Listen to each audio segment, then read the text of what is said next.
So that piece of land there that you can see in the circle, in the red circle, that's at the back of Rowesdale and Bertrow Drives. Now Rowesdale Drive is a little cul-de-sac, and that land,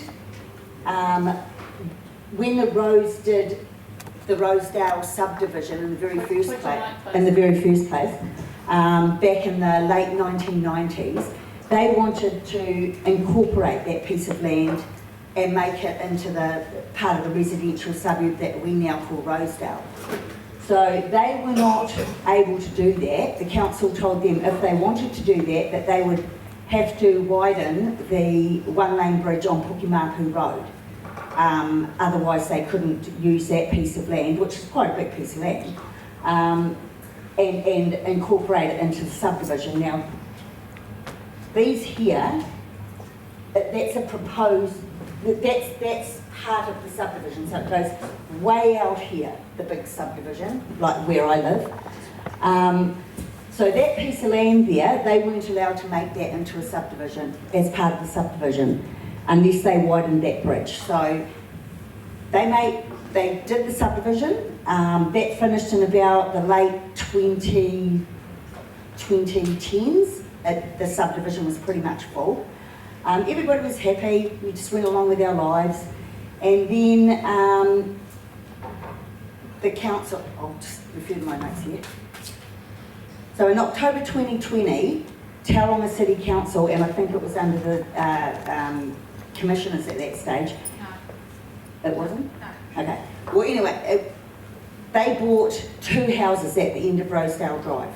206 and 202. Now 206 they bought at auction through a lawyer, quietly. Nobody knew that the council was buying it.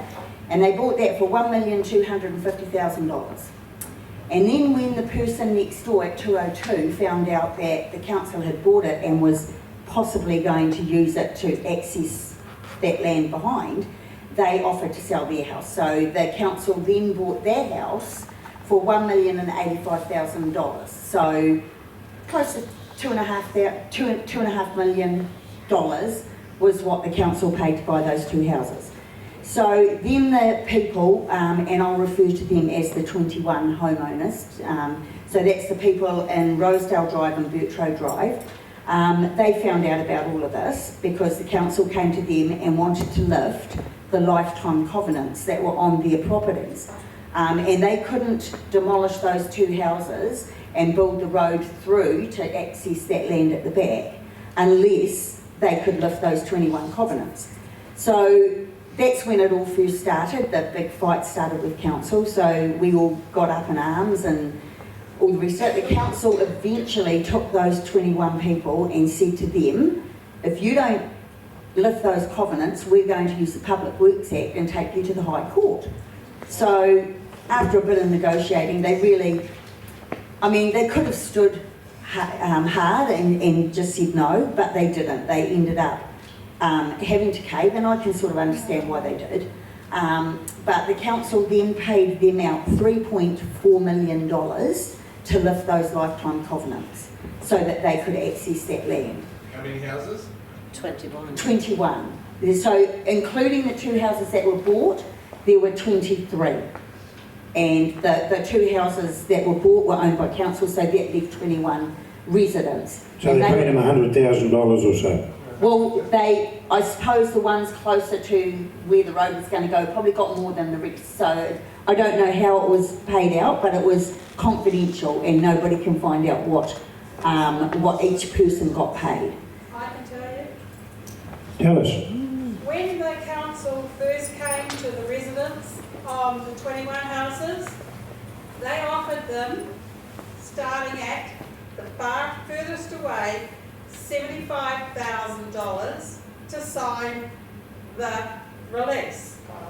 We got up, as it got closer to the actual, where the cul-de-sac is, their property price went up considerably because they were going to be the most impacted. Yeah. So what they did, the residents got together and got a working party and got a lawyer who would help them out what do you say, not paying. Pro bono. Pro bono. So she offered to do that.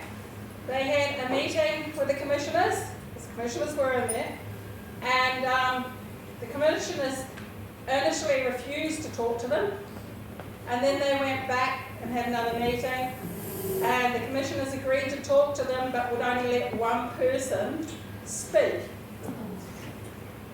So the commissioners in there, after hearing, and said, no, it's a fatal thing, we're going to do this.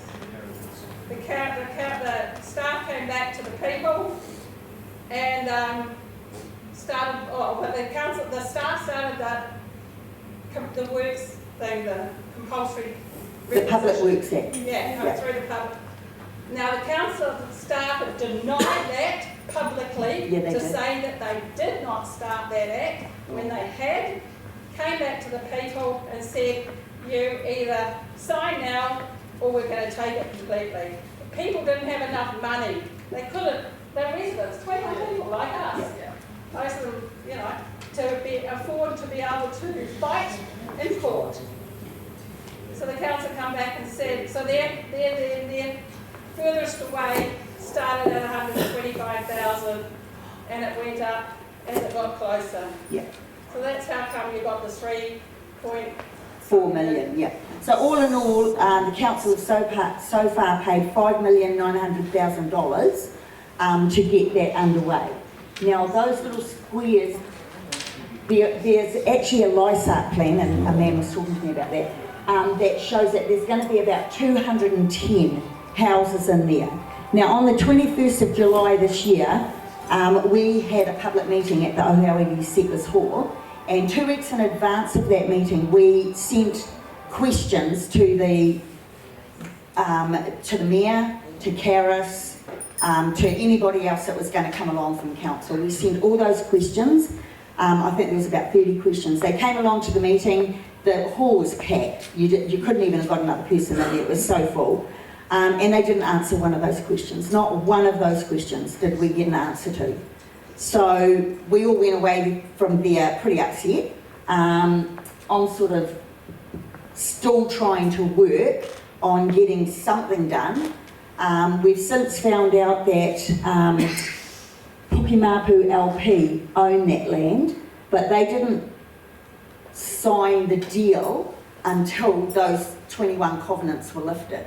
So that happened in December of 2022, and on the 22nd of December 2022, Pukimapu LP bought that land, or finally paid for it, or whatever, took possession of it, and they're owned by Carrus. That's just an arm of Carrus. So Carrus own that land, and they're going to, they don't have to widen that bridge for some reason. I mean, they are now going to put the roadway in through a cul-de-sac at the end of Rowesdale Road. They're going to demolish those 2 houses, put the road in through there, and they don't have to widen that bridge.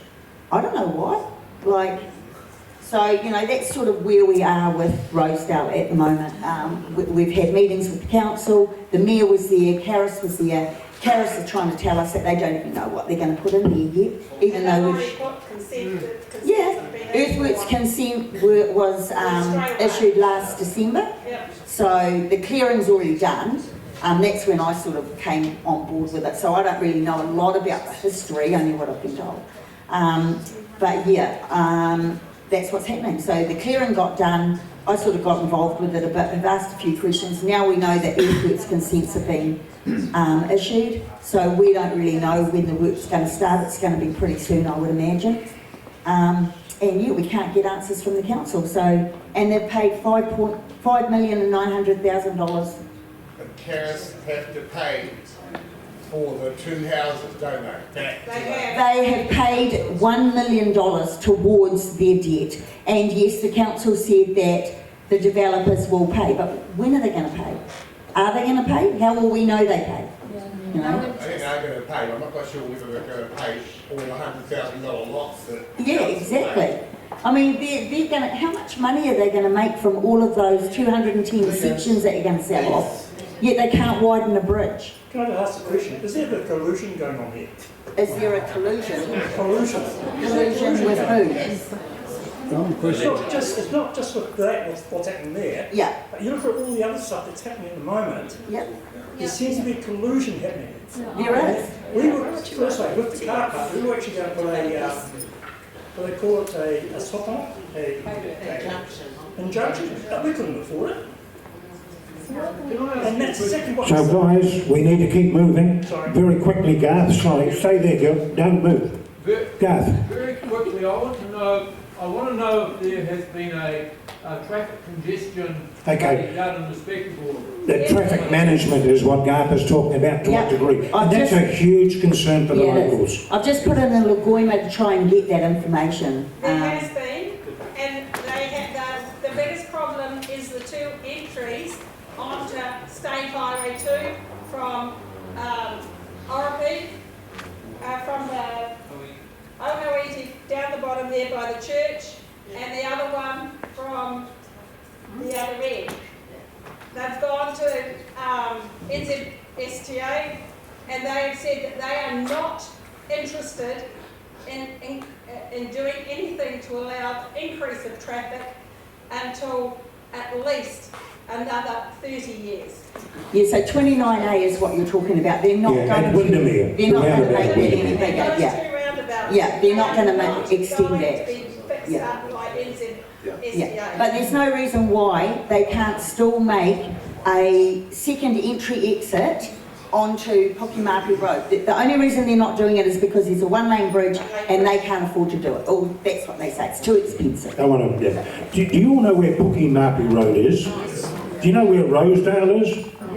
Some of you probably don't have a clue, but if you go down to Oropi, you know, Greaton Rugby Club, through the roundabout, head up to Oropi and turn left at the Gull service station in there, that's Pukemapu Road.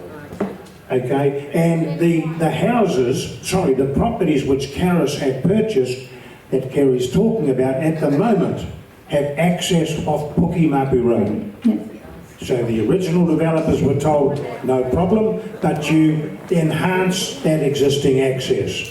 Now the council comes along, buys the houses on behalf of Carrus, they then buy the properties and they no longer have to use it. Be a huge benefit actually for Welcome Bay as well, seriously.